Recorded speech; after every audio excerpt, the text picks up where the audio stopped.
Whispers between the tombstones. I never thought I'd be the type of person to sneak into a graveyard at night. I'm usually cautious, practical, not the kind to chase thrills. But that night, grief clouded my judgment. My best friend Mark had passed unexpectedly, and his funeral had just ended. I stayed behind in the small town of Millfield, Pennsylvania, long after everyone else had left. It was late October, around 2:30 a.m., the fog thick over the low hills surrounding the cemetery. I found myself wandering toward the edge of the grounds, my shoes crunching over frost-hardened gravel, leaves sticking to the wet soles. The cemetery was older than I expected. Weathered stones leaned at odd angles, engraved names fading into gray. Moss coated the bases like a slow, creeping skin. The cold cut through my jacket, sharper than anything I had felt indoors. I could smell damp earth, a mixture of rot and fallen leaves, and the wind carried a subtle metallic tang. Everything was quiet except for the occasional rustle of leaves. At first, the silence was peaceful, almost comforting, but after a few minutes, I realized I was the only living sound there. I walked slowly between rows of graves, trying to remember happier times with Mark. That's when I first heard it, a faint, rhythmic sound almost like footsteps crunching across gravel. My heartbeat quickened. I froze, holding my breath. The sound stopped. I strained my ears, telling myself it was probably the wind or maybe a raccoon. But then I heard it again. Closer this time, deliberate, careful. I'm coming, I whispered to myself, trying to shake off the fear. I called out, "Who's there?" My voice sounded fragile, swallowed by the night. Silence answered me. I moved toward a large stone marked 1892, trying to get a better look. Shadows seemed to move between the trees at the edge of the cemetery, elongated and distorted by the faint moonlight breaking through the clouds. My flashlight caught the edges of old monuments, their shapes warped in the fog. I couldn't see anyone, but the sound continued, circling me, approaching from different directions as if someone or something was moving unseen. Suddenly I glimpsed it. A figure crouched behind a tombstone farther down the row. I couldn't make out details, just the outline of a hunched human-like shape. My stomach sank, fear flooding every nerve. I shone my flashlight toward it, but when the beam hit, it was gone. Not behind the stone, not into the woods, just vanished into thin air. My mind raced. Was I hallucinating? My pulse pounded so loudly I could hear it in my ears. I took a step back and the gravel behind me shifted. Something heavy was moving. I turned, but again, nothing. The feeling of being watched crawled over me, icy fingers gripping my spine. I started walking faster, my flashlight bobbing, casting erratic shadows. That's when I heard it clearly. My name, whispered from somewhere behind a row of gravestones. Alex. I stopped dead in my tracks. My blood ran cold. I didn't know if I should run or stay. I whispered, "Who's there?" But the voice came again, closer, almost at my shoulder. I swung my flashlight around, but there was nothing. Just fog swirling at my feet. I stumbled, tripping over an uneven stone and hitting the ground hard. Pain shot through my arm, but I couldn't stay there. I got up and ran toward the cemetery gate, glancing over my shoulder. Shapes moved at the periphery, shadows stretching and twisting. The whispers followed, overlapping as if multiple voices were speaking my name. I burst through the gate and sprinted down the road, the gravel crunching underfoot. When I reached the first streetlight, the voices stopped. Silence. I didn't look back until I reached the motel where I was staying. The cemetery was just a dark mass in the distance. I locked the door behind me and tried to calm down, but sleep didn't come. Every time I closed my eyes, I saw the figure crouched behind the tombstones waiting. The next morning, I went back with the daylight. Nothing was there. No footprints, no signs of anyone hiding. Only the stones leaning in the same eerie silence and the fog lingering over the graves like a low-hanging cloud. But I know what I saw. I know what I heard. And sometimes, late at night, I still hear whispers through the quiet of my apartment. Soft, deliberate, and calling my name. I haven't gone back. I never will. But a part of me wonders if the cemetery knows me now, and if one day it will call me back.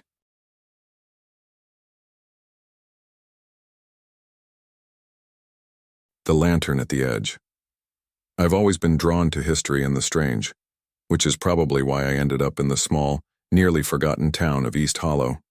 I was a graduate student, researching old cemeteries for a paper on local folklore. Most of the gravestones were crumbling, the inscriptions barely legible, and the cemetery itself felt abandoned, except for the occasional rustle of wildlife. I arrived at the cemetery around 1:30 a.m. one chilly October night. The moon was hidden behind thick clouds and a thin fog clung to the ground. I carried a small backpack with a notebook, a flashlight, and an old lantern I had bought for the research trip. The moment I stepped past the wrought iron gates, the temperature dropped noticeably. My breath fogged in front of me and I shivered, pulling my jacket tighter. At first it was silent. Only the wind moved, stirring dead leaves, and the occasional owl hooted somewhere in the distance. I walked slowly between the gravestones, running my fingers along the carved names, jotting notes about dates and symbols. The cemetery was haphazardly arranged, with crooked stones leaning at impossible angles. Some had toppled entirely, leaving gaping holes in the earth. About 20 minutes in, I heard it, a low dragging sound from the far side of the cemetery, like metal scraping over stone. I froze, my pulse jumped. The flashlight's beam cut across an empty path, yet the sound persisted. Deliberate, slow, approaching. I whispered, "Hello?" My voice felt too loud in the heavy night air, yet no reply came. I moved cautiously toward the sound, telling myself it could be a fallen branch or a raccoon. But then I saw it, a faint light flickering between two large tombstones near the edge of the cemetery. A lantern. But it wasn't mine. I hadn't seen anyone else enter. I stepped closer and the fog thickened around the light, obscuring the figure holding it. My hands trembled as I called out again. "Hey, who's there?" The light flickered once, then moved slowly away, almost as if beckoning me. Against my better judgment, I followed. Each step made the fog seem denser, swallowing the graves behind me. The lantern's glow revealed a narrow, overgrown path I hadn't noticed before, winding deeper into the cemetery. I remember the smell first. A coppery, metallic stench mixed with wet earth. It was overpowering, clinging to my nose and throat. My heartbeat pounded so hard I could feel it in my ears. The dragging sound returned, closer this time, almost matching the rhythm of my own steps. Shadows seemed to stretch unnaturally along the stones, twisting in ways that didn't match the moonlight. Then I saw the figure. Not human, at least not entirely. It was hunched over, long limbs bent at unnatural angles, and its face was hidden by a hood that glowed faintly in the lantern light.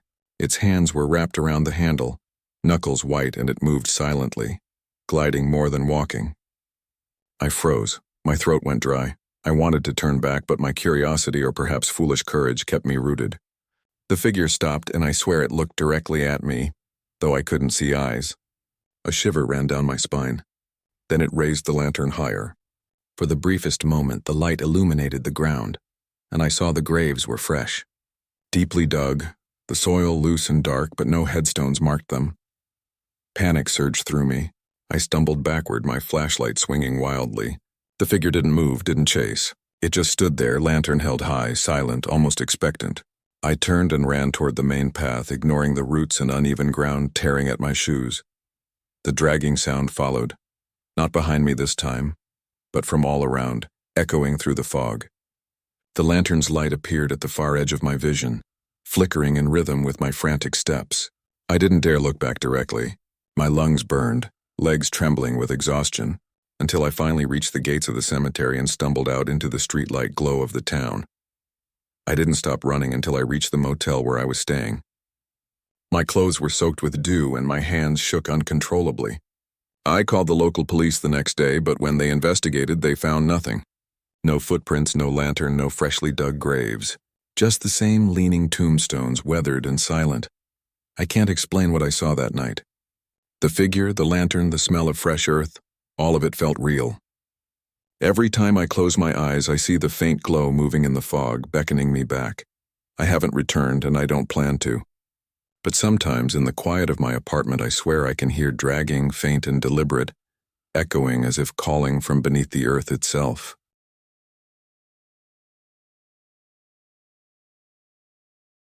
The Silent Graveyard. I was always a skeptic when it came to ghost stories.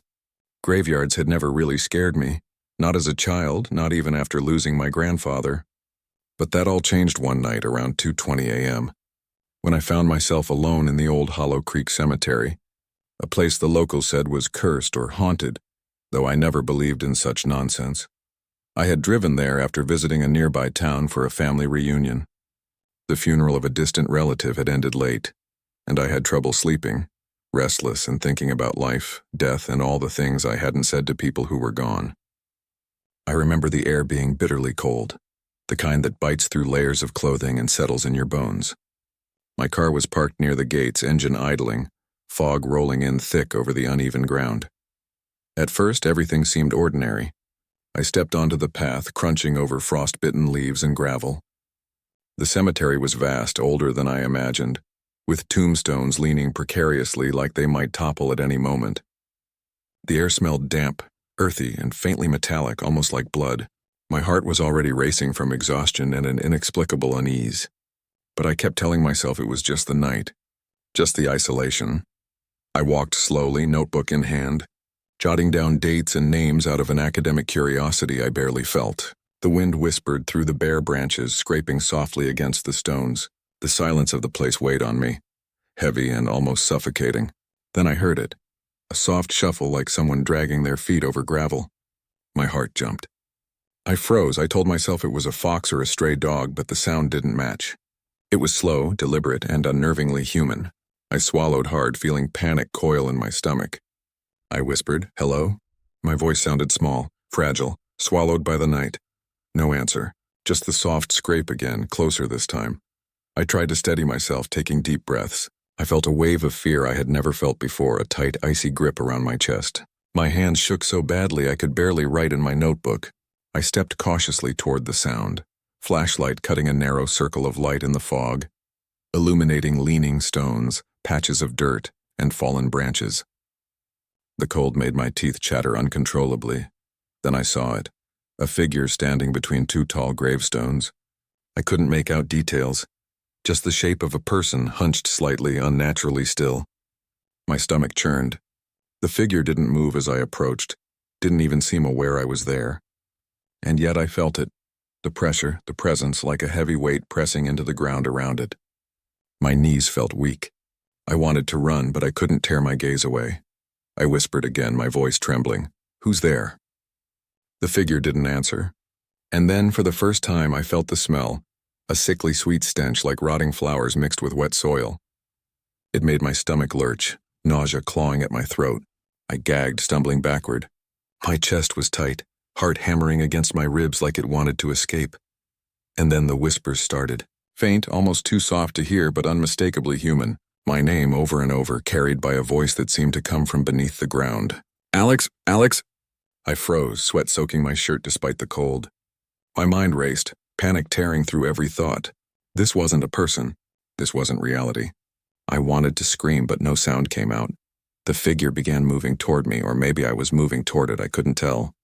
The fog seemed to twist around it, obscuring the world outside the narrow beam of my flashlight. Every step it took sent a shiver down my spine. My legs wanted to run, but I was paralyzed with fear, my throat raw from silent cries. I finally bolted, heart hammering, arms flailing to keep balance on the uneven ground. Gravel crunched beneath my shoes, echoing in the still night. I glanced back once and nearly collapsed. The figure was gone, vanished, but the whispers didn't stop. They followed me, layered, overlapping, a chorus of voices calling my name from every shadowed corner. I ran until I reached the cemetery gates, lunging through, gasping for breath. My hands were shaking so badly I could barely unlock my car. The moment I sat inside, the whispers stopped. Silence returned, oppressive and unnatural, pressing down on my chest. I stayed in the car for an hour, unable to move, heart pounding, listening for any sign the figure might still be following me. The next morning, I returned to the cemetery in daylight, hoping to find rational explanations. There were no footprints, no sign anyone had been there. The stones stood silent and leaning as always, the fog burned away by sunlight, the air warm and mundane. But I knew what I had experienced was real. I had felt it. The cold, the stench, the whispers. And I knew that if I ever returned at night, I might not leave. Since that night, I haven't been able to sleep easily. Every creak in my house, every brush of wind against the window sends a shiver through me. Sometimes I dream of the cemetery, the figure standing between the tombstones, whispering my name, beckoning me back. And I can't shake the feeling that it's waiting, that it hasn't forgotten me, and it never will, even now, late at night. I feel it, a weight pressing against the edge of my consciousness. a cold presence lingering just beyond my sight. I'm terrified of returning, but part of me wants to know what it is, what it wants, and I fear that if I ever go back, the whispers will finally call me into the darkness for good. The cry from the crypt. I was never a believer in the supernatural, but I've always been drawn to the macabre. I study architecture and history, and one of my interests is old cemeteries, their designs, the stories etched into the stones, and the history buried beneath. That fascination turned into fear one night, around 2:45 a.m. in the Willow Grove Cemetery. I had been working late on a research project about 19th century tombs, and the cemetery, a few miles outside town, was said to be haunted. Naturally, I didn't believe the stories, until that night. The cemetery was enormous, older than any town building I had ever seen. Gravestones leaned at impossible angles, moss covering names I could barely make out. Fog hung low over the ground, curling around the gravestones in ghostly tendrils. The air was damp and sharp, carrying the scent of decayed leaves and wet soil. My flashlight cut a narrow beam through the darkness, illuminating the cracked headstones and uneven paths. Every step I took sounded loud, echoing across the stillness. I had been there for maybe 15 minutes when I first heard it. A faint, pitiful sound, like someone softly crying. I froze, my heart raced. The sound came from deeper in the cemetery, near a row of old crypts I had been meaning to examine. I told myself it was probably an animal, a raccoon or a stray dog, but the pitch of the sound was unmistakably human. I walked slowly toward it, calling out, "Hello? Is someone there?" My voice felt hollow, almost swallowed by the thick air. The crying stopped abruptly, replaced by silence so intense it pressed against my eardrums. I tried to shake it off, telling myself I was imagining things, that grief and exhaustion were playing tricks on me. But then I heard it again, this time clearer, sharper. A sobbing, almost desperate, coming from inside one of the crypts. My pulse surged. I stepped closer, flashlight shaking in my hand, illuminating the stone steps leading down to the crypt door. The temperature dropped sharply, and my breath fogged in front of me. The stone was icy under my fingers as I pushed the door open slightly, peering inside. Darkness swallowed everything beyond the small circle of light. "Hello?" I whispered, my voice trembling. No answer, just the soft, irregular sobs echoing from within. My chest tightened and fear clamped down on my stomach like a vice. I wanted to run, to leave and never look back, but some part of me, curiosity or foolish courage, compelled me to step inside. The crypt was cold and damp, the walls slick with moisture. The smell was overwhelming, wet stone, decay, and something coppery that made my stomach lurch. I could hear the sobbing now, coming from a corner near a stack of old coffins. I raised my flashlight, heart hammering, and that's when I saw it. A figure huddled in the corner, thin and trembling, face hidden in their hands. I froze. My instincts screamed at me to leave, to run and never come back, but I couldn't. I whispered, "Are you okay?" The figure slowly lifted their head, and I saw it, no eyes, just dark, empty sockets, blacker than any shadow around them. The sobbing stopped. My stomach dropped. My heart slammed against my ribs, panic clawing at every thought. The figure moved closer, unnaturally fast, almost gliding over the stone floor. I stumbled backward, tripping over a broken tombstone slab and hitting my elbow on the cold floor. Pain shot through me, but fear overpowered it entirely. I scrambled to my feet and ran. My flashlight flickered, casting the crypt in fragmented shadows. The figure followed silently, never chasing, never speaking, just existing behind me, an oppressive presence pressing into my back. I burst out of the crypt into the foggy night air, gasping, heart hammering, and ran across the cemetery toward the gates. The moment I reached the streetlights, the figure vanished. No sound, no trace, nothing but the mist curling around the gravestones. I leaned against my car, trembling, tears streaming down my face. I wanted to scream, but the sobs inside me, my own fear, my own disbelief, made it impossible. I didn't sleep that night. Every time I closed my eyes, I saw the figure crouched in the crypt, waiting, watching, its empty eyes boring into me. I kept imagining the sobbing sound echoing through the cemetery, desperate and endless. The next morning I returned to the crypt in daylight, hoping the horrors were gone. Of course they were. The crypt was empty, silent, ordinary, just stone, dust, and the cold air of a forgotten place. But the memory stayed with me. Every shadow in my apartment, Every gust of wind, every scrape of furniture sends a shiver through me. And I can still hear it sometimes, faint like a sob carried by the wind, whispering from the darkness of Willow Grove Cemetery, waiting for someone foolish enough to enter after midnight. I haven't gone back and I never will. But sometimes in the dead of night, I swear I hear it calling my name. The shadow between the stones. I never considered myself superstitious, but after what happened to me that night, I've questioned everything. My name is Emily, and I'm a photographer who often documents abandoned places for my portfolio. On Halloween weekend last year, I decided to photograph the old Ravenswood Cemetery. It's a sprawling, centuries-old graveyard on the outskirts of a small New England town, mostly forgotten except by locals who whispered about hauntings.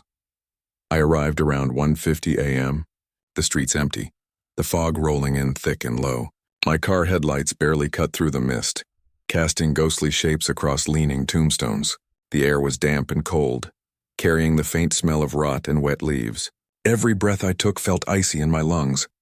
I carried only my camera, flashlight, and a small notebook, trying to capture the eerie atmosphere. At first it was peaceful, almost beautiful. The moon occasionally peeked through the clouds, illuminating the fog in silver swirls. I walked slowly, snapping photos, my footsteps muffled by the thick blanket of fallen leaves. Then I noticed it, a movement, subtle but deliberate, out of the corner of my eye. I froze. My pulse leapt, heart hammering against my chest. I whispered to myself, it's just a rabbit, or a deer. But the movement was too deliberate, too calculated. I shone my flashlight toward the far end of the cemetery. Nothing. Just the rows of ancient tombstones, tilted and covered in moss and the fog curling around them like fingers. I pressed forward, trying to focus on my work, but the feeling of being watched grew stronger. My chest tightened, breath coming in short, sharp bursts. Then I heard it, a soft shuffle, deliberate, like someone dragging their feet across gravel. I spun around, flashlight beam cutting through the fog, but no one was there. I told myself to calm down, but my hands were shaking so badly I could barely hold the camera. And then I heard my name. Soft, almost inaudible at first, whispered from between the tombstones, Emily. I froze, blood running cold. Who's there? I called, voice trembling. Silence answered me. But the whisper returned, closer now, like it was moving through the stones themselves. My stomach churned, fear knotting every muscle. I wanted to run, but my legs felt rooted to the ground. Then I saw it. A shadow, humanoid but wrong, crouched between two massive stones near the center of the cemetery. Its limbs were elongated, movement unnatural, almost gliding rather than walking. The fog seemed to swirl around it, thickening as I tried to step closer, illuminating nothing but darkness where it should have been. My heart was hammering so violently I could barely think. Who? What are you? I managed to whisper. The shadow didn't respond. It just stared, or seemed to. I couldn't see eyes, only the dark void where a face should have been. The silence pressed against me like water, suffocating, making it hard to breathe. Panic finally overcame my fear of being polite. I stumbled backward, tripping over a broken gravestone, hitting the cold, damp ground. Pain shot through my hip, but terror overpowered it. I scrambled to my feet, flashlight swinging wildly, and ran toward the gates. The shadow didn't chase me. It simply followed at a distance, gliding silently between the tombstones, a presence I could feel rather than see. As I neared the main path, I tripped again, falling face first into the frost-hardened earth. When I looked up, the shadow was closer, just beyond a stone. I could feel its weight, a crushing, icy pressure pressing down, making it impossible to move. My chest felt like it would explode. I tried to scream, but only a strangled noise came out. Somehow, I forced myself up and sprinted the last few yards to the cemetery gates. My fingers fumbled with the lock on the car, shaking uncontrollably, my breath ragged. I didn't dare look back until I was safely inside. When I finally glanced at the cemetery from the car window, the shadow was gone. No trace, no movement, just the silent, fog-covered stones. The next morning, I returned in daylight, hoping to find something rational. There were no footprints, no signs of anyone hiding, no shadows in the fog, just the leaning tombstones, quiet and still as always. But I knew what I had seen. I could still feel it, the cold, suffocating weight of that presence lingering even after it vanished. Since that night, sleep has been a struggle. Every shadow, every shifting tree branch, every gust of wind sends shivers down my spine. I avoid cemeteries now, but the memories haunt me. I sometimes wake in the middle of the night, certain I hear faint footsteps moving across my bedroom floor, or whispers calling my name, echoing from a distant grave. I haven't returned to Ravenswood Cemetery, and I don't plan to. But sometimes, late at night, when the fog presses against my window and the wind moans through the trees, I swear I can feel that shadow waiting, crouched between the stones, still whispering, still watching, and waiting for me to step back into its cold domain. The eyes among the stones. I've always been drawn to quiet, abandoned places, which is probably why I found myself in the Ashwood Cemetery that night. I'm Daniel, 28, a history graduate student, and I'd been researching old cemeteries for my thesis. I had heard rumors about Ashwood, stories of shadows moving between the graves, of people hearing voices when no one was around. I never believed them, of course, until that night. It was just past 2:30 a.m., the air heavy and damp from a recent rainfall. The fog rolled across the ground, thick and suffocating, curling around the headstones like living tendrils. The cemetery was vast, older than I imagined, and the gravestones leaned precariously, some broken and toppled entirely. My footsteps echoed on the frost-covered gravel, louder than they should have been, amplified by the silence. The cold gnawed through my jacket and settled deep into my bones, and my breath came out in ragged puffs. I walked slowly, flashlight sweeping over dates and inscriptions, trying to focus on my notes. But after a few minutes I felt it, the weight of eyes on me, a presence that wasn't human, not entirely. My pulse quickened, my stomach tightened with unease. I tried to shake it off, blaming exhaustion and the eerie atmosphere. Then I heard it, a faint whisper, soft and deliberate, barely audible over the wind. My name, Daniel. I froze. My hands shook as I gripped my flashlight. "Who's there?" I called, voice trembling, no answer. Only the rustling of leaves and the whisper again, closer this time, as though circling me from different angles. Panic began to creep in. My rational mind fought with terror. Maybe it was a prankster, someone hiding between the stones. But when I swung the flashlight, there was nothing. Just leaning tombstones, broken slabs, and the fog rolling over the ground. My heartbeat thudded in my ears. Sweat soaked my back despite the cold. I pressed onward, trying to calm myself. Then I saw movement, a shadow fleeting between two old stones. It was humanoid but wrong, the limbs too long, bending at impossible angles. I stumbled backward, tripping over an uneven root and hitting the gravel. Pain shot through my knee, but I didn't care. I scrambled to my feet and ran, flashlight swinging wildly. The shadow followed, not directly behind me, but always in my peripheral vision. Every time I turned, it vanished, only to reappear somewhere else, always watching, always silent. My breath came in sharp, panicked gasps. Fear gripped me, cold and heavy like chains around my chest. I ducked behind a large tombstone, trying to catch my breath. That's when I heard it, a soft, wet, dragging sound like someone or something was moving across the ground, coming closer. My stomach dropped. My flashlight flickered, the beam splitting into irregular patterns across the stones, and then I saw them. Eyes. Dozens of them, small, black, unblinking, reflecting the faint moonlight from the fog above. They were scattered between the graves on broken slabs hidden in shadows. Watching me, I couldn't breathe. My body was frozen, trembling. The whispers returned, now layered, overlapping, impossible to ignore. "Daniel. Daniel, come."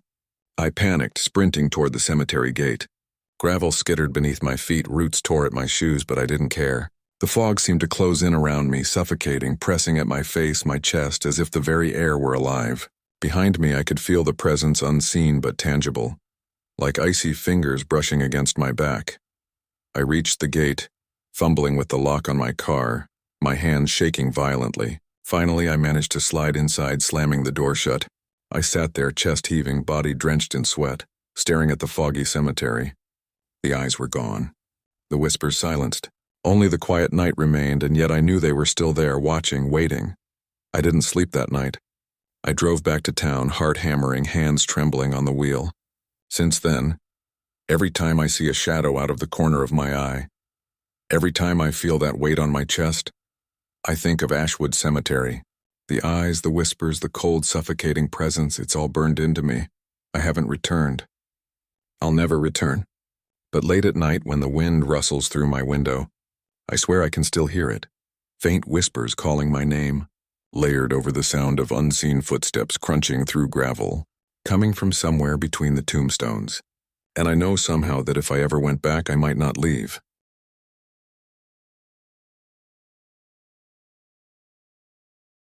The figure at midnight. I've always been drawn to abandoned places, fascinated by their silence, the way history clings to them. I'm Leah, 26, a freelance writer, and I was in the small town of Black Hollow researching old cemeteries for a piece on forgotten New England towns. I never imagined that one night would change the way I view silence, darkness, and fear. It was just past 2:30 a.m. and the fog was thick over the Black Hollow Cemetery. I had parked at the edge of the grounds and walked in, flashlight in hand. The air was damp and bitterly cold, and each breath felt like icy knives in my lungs. Fallen leaves stuck to my shoes, rustling softly with each step. The cemetery was massive, older than any map suggested, and many of the tombstones leaned dangerously, some barely held upright by iron supports. I was midway down one of the main paths, photographing intricate carvings on the older stones when I first noticed something odd. A figure, standing perfectly still near the far end of the cemetery. At first I thought it was another visitor, maybe someone else out for a late-night walk. But as I watched, the figure didn't move, didn't breathe, and didn't react to the flashlight beam that passed over it. My pulse spiked, heart hammering. "Hello?" I called out, voice trembling despite my efforts to sound normal. No response. The figure remained unmoving, perfectly still, like a dark silhouette carved from the fog itself. I took a cautious step closer, then another, every instinct screaming at me to turn around and run. That's when I heard it. A whisper, almost too soft to hear, carried on the wind. "Leah." My stomach turned cold. My knees felt weak and sweat ran down my back despite the chill. I spun my flashlight toward the figure. It was closer now, though I hadn't seen it move. My hand shook violently as I gripped the camera, raising it as if it could protect me. I told myself I was imagining things, that exhaustion and the fog were playing tricks. But then the whisper came again, clearer this time, carried from all directions. "Leah, come." Panic set in. My heart pounded so violently it felt like it would burst from my chest. I turned and ran, flashlight swinging wildly. The fog thickened around me, curling like hands trying to pull me back. I could hear footsteps behind me, not my own, but soft, deliberate, echoing across the gravel path. I stumbled over a root, hitting my hands on the frost-hardened ground. The cold bit into my skin and I scrambled upright, sprinting toward the main gate. My breath came in ragged gasps, chest heaving, limbs trembling. The footsteps followed, not chasing, not fast, just keeping pace, always just behind me. I dared not look back. Then I tripped again, falling against a leaning tombstone. My flashlight rolled across the ground, and for the briefest moment I saw it. The figure standing over me. Its face was featureless, completely black, and yet I felt its gaze pierce through me. A chill ran through every nerve, paralyzing me with terror. The whispers intensified, layered and overlapping, coming from every corner of the cemetery. I forced myself up and ran the last few yards to the gates. My hands shook as I unlocked my car, fumbling with the keys. I slammed the door shut and locked it, collapsing against the wheel, gasping, tears streaming down my face. I dared not look back, but through the fogged windshield I swear I saw the figure standing at the edge of the cemetery, watching, waiting. The next day, in daylight, the cemetery looked ordinary. Just stones, moss, and fallen leaves. No sign of anyone or anything there the night before.